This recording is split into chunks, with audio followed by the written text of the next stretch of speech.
Hello friends, welcome to my channel passion for greens. Spring season आते ही हमारे जो फूलों वाले पौधे हैं वो अपने शबाब पर आ जाते हैं। हर तरफ सुंदर सुंदर फूल ही देखने को मिलते हैं। लेकिन ये सभी फूल सीजनल फ्लावर हैं, यानी कि विंटर सीजन के फूलों वाले पौधे हैं। इसलिए अब इनका जो समय है वह ज्यादा से ज्यादा अप्रैल तक ही है। लेकिन जैसा कि प्रकृति का नियम है, एक जाता है तो एक आता भी है। उसी तरह से जब हमारे विंटर फ्लावरिंग प्लांट जाना शुरू करेंगे तो हमारे जो परमानेंट फ्लावरिंग प्लांट हैं, जो कि बहुत तेज सर्दी में डोमेंसी में चले गए थे, वह भी अपनी डोमेंसी से धीरे धीरे बाहर आना शुरू कर रहे हैं। डोमेंसी में यह पौधे सो जाते हैं, इसलिए ना इनको ज्यादा खाने पीने को खाद देते हैं और ना ही इनमें ज्यादा कोई ग्रोथ हमें देखने को मिलती है। लेकिन जैसे जैसे डोरमेंसी से यह बाहर आते जा रहे हैं, हमें इनमें ग्रोथ के साइन भी दिखने शुरू हो जाते हैं। ऐसे बहुत से परमानेंट फूलों वाले पौधे हैं जो कि डोरमेंसी में थे, लेकिन अब उनमें हमें बहुत से काम करने हैं ताकि वह फिर से अपनी नई ग्रोथ को लें और उनकी डालियां फिर से फूलों से भरकर हमारी बगिया को महका दें। तो आज हम बात करेंगे खूबसूरत मोगरा प्लांट की, जो कि अभी तक डोरमेंसी में था। इस प्लांट पर हमें अभी तुरंत ऐसे कुछ काम करने हैं जिससे कि इस पौधे में ग्रोथ भी बहुत अच्छी होगी, प्लांट पूरी तरह से बुशी हो जाएगा और उसमें ढेरों कलियां और फूल खिलकर आएंगे। ये काम कौन कौन से हैं और इन्हें हमें कैसे कैसे करना है, ये सारा मैं डिटेल में इस वीडियो में आपके साथ शेयर करूंगी। इस समय हमें अपने मोगरा प्लांट पे कौन कौन सी खाद देनी है, यह भी आपके साथ शेयर करूंगी। तो इस वीडियो को आप पूरा देखिए और बीच में स्किप मत कीजिए, ताकि आपको पूरी इंफॉर्मेशन मिल सके और आप भी अपने प्लांट पर ये सभी काम करके उसे हेल्दी बना सकें। तो आइए वीडियो शुरू करते हैं।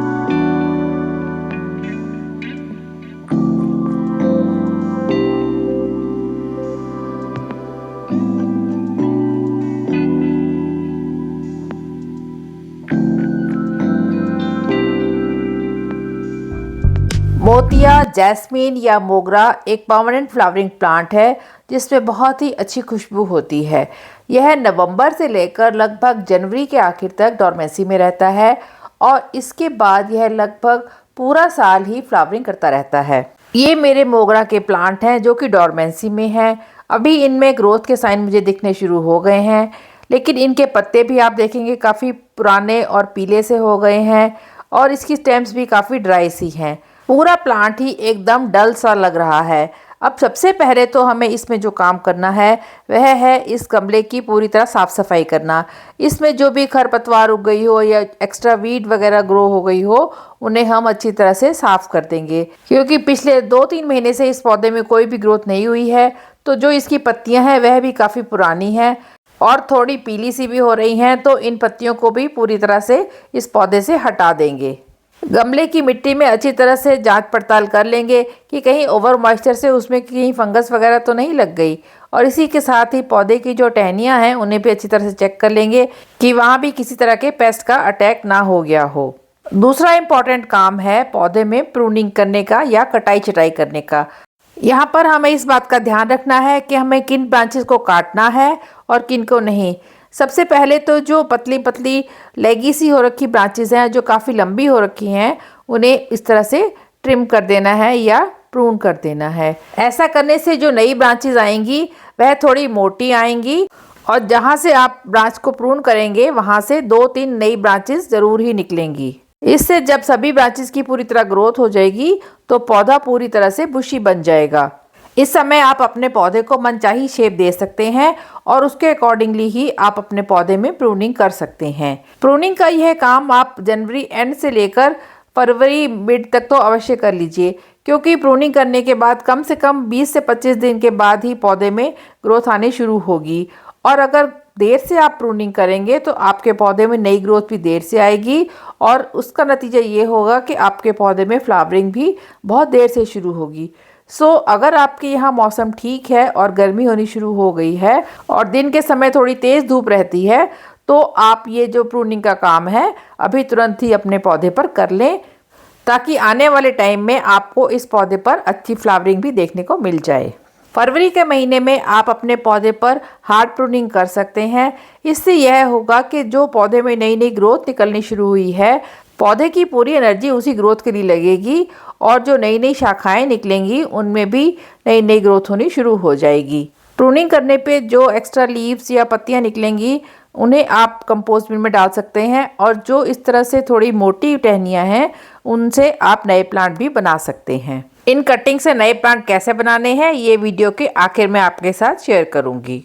सो इस तरह से मैंने अपने दोनों प्लांट्स की हार्ड प्रूनिंग कर ली है ताकि इस पे बहुत अच्छी ग्रोथ आए और मुझे अच्छे से फ्लावरिंग भी मिले।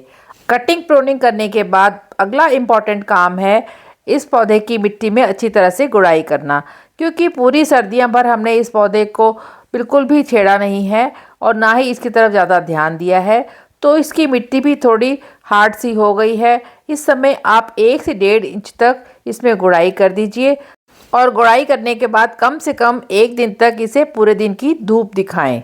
सर्दियों में अक्सर पौधे की मिट्टी में पानी जल्दी नहीं सूखता और कई बार मॉइस्चर काफ़ी टाइम तक बना रहता है, जिससे पौधे में फंगस या काई भी लग जाती है।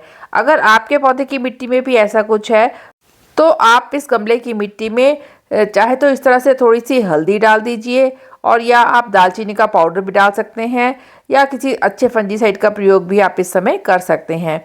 मैं इसमें हल्दी पाउडर डाल रही हूँ जो कि एकदम ऑर्गेनिक है और पूरी तरह से यह किसी भी तरह की फंगस को रोकने में सफल रहता है।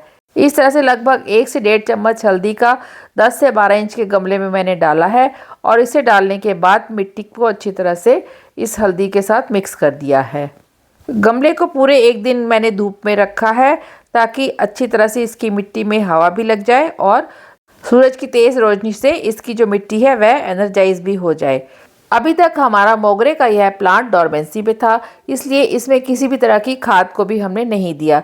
लेकिन अब हमें अपने पौधे को अच्छी तरह से खाद भी देनी है, क्योंकि हमें इस समय पौधे की ग्रोथ चाहिए।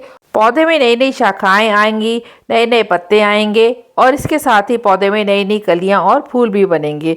तो इसके लिए पौधे को इस समय अच्छी तरह से खाद देना बहुत ही ज़रूरी है। तो सबसे पहली जो खाद इस पौधे को मैं दे रही हूँ वह है bone meal. Bone meal calcium और फास्फोरस से बहुत ही ज़्यादा भरपूर खाद होती है। इससे पौधे में जड़ों का बहुत अच्छी तरह से विकास होता है और पौधे की ओवरऑल ग्रोथ में भी यह बहुत ही ज़्यादा हेल्पफुल होती है। एक 10 से 12 इंच के गमले में आप कम से कम 2 से 3 चम्मच भर के बोन मील के डाल सकते हैं।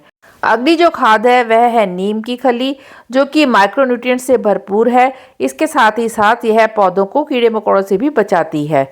इसके भी आप 2 से 3 चम्मच भर के अपने 10 से 12 इंच के गमले में बहुत आसानी से डाल सकते हैं।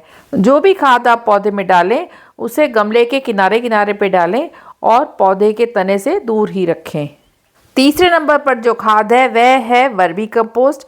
आप चाहें तो इस समय पौधे में लीफ कंपोस्ट या गोबर की खाद भी दे सकते हैं। इससे पौधे को ओवरऑल न्यूट्रिशन मिलेगा और पौधे की ग्रोथ के लिए यह बहुत ही ज़्यादा यूज़फुल खाद है। मेरा यह गमला 12 इंच का है, तो मैं इसमें लगभग 125-150 ग्राम के करीब जो यह वर्मी कंपोस्ट है वह डाल रही हूँ। आप अपने गमले के साइज़ के अकॉर्डिंगली इन तीनों खाद को कम या ज़्यादा कर सकते हैं। यह सभी ऑर्गेनिक खाद है, इसलिए अगर थोड़ी ज़्यादा कम भी हो गई तो इससे पौधे को कोई नुकसान नहीं होगा। इस समय आप अगर वर्मी कंपोस्ट की जगह गोबर की खाद देंगे तो यह ध्यान रखिए कि वह पूरी तरह डीकम्पोज हो चुकी हो। इस तरह से इन सभी खाद को पौधे की मिट्टी में अच्छी तरह से मिक्स कर दीजिए, और ये एक बात का ध्यान रखिए कि जब भी आप पौधे में खाद डालते हैं उस समय पौधे की मिट्टी पूरी तरह सूखी हुई होनी चाहिए। हल्की सी मॉइस्ट हो तो भी ठीक है, लेकिन गीली मिट्टी में खाद ना दें। और जब भी आप पौधे में खाद दें तो उसके बाद पानी ज़रूर दें, ताकि जो खाद है वह पौधे की जड़ों तक भी पहुंच जाए और जड़ों से जो भी न्यूट्रिशन है वह प्लांट को मिल जाए, जिससे कि प्लांट में अच्छे से ग्रोथ होनी शुरू हो जाए।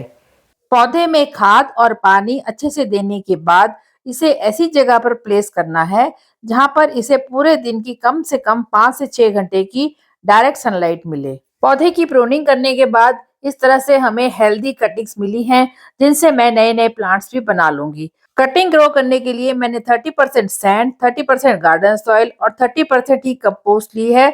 उसमें थोड़ी सी नीम खली भी डाल ली है। इस तरह से एक वेल ड्रेन्ड सॉइल तैयार करके इन छोटे छोटे गमलों को भर लिया है। जिस भी पॉट में आप कटिंग लगाएं उसमें ड्रेनेज होल प्रॉपरली चेक कर लीजिए, ताकि पानी किसी भी तरह से रुकने ना पाए और कटिंग अच्छी तरह से ग्रो करे। रूटिंग हार्मोन की जगह पर मैंने इस तरह से एलोवेरा जेल का इस्तेमाल किया है। एक एलोवेरा के जेल की पत्ती को मैंने ले लिया है और उसमें इस तरह से कटिंग्स को डुबो-डुबो कर सभी गमलों में लगा लिया है। इसके बाद इन सभी पौधों में पानी देकर इन्हें एक सेमी शेड वाले एरिया में रख दिया है। इन कटिंग से भी मुझे नए-नए प्लांट्स बहुत ईज़िली मिल जाएँगे। और ये जो पत्तियाँ थी जो कि पौधों को प्रूनिंग करने के बाद मिली हैं, इन्हें मैं लीफ कंपोस्ट में इस्तेमाल कर लूँगी। फ्रेंड्स, इस तरह से आप भी अपने मोगरा के प्लांट में तुरंत ये काम कर लीजिए, वरना देर होने के बाद आपके प्लांट में देर से ग्रोथ होगी और देर से ही फ्लावरिंग होगी। मोगरा के पौधे पर आज जो भी काम मैंने किए हैं, उसका असर कम से कम 15 से 20 दिन बाद ही देखने को मिलेगा। इस प्लांट में जो भी ग्रोथ होगी उसका अपडेट मैं आपको अगले वीडियो में देती रहूंगी। फ्रेंड्स, फरवरी महीने में मोगरा प्लांट पर करने वाले ये थे बहुत ही जरूरी काम।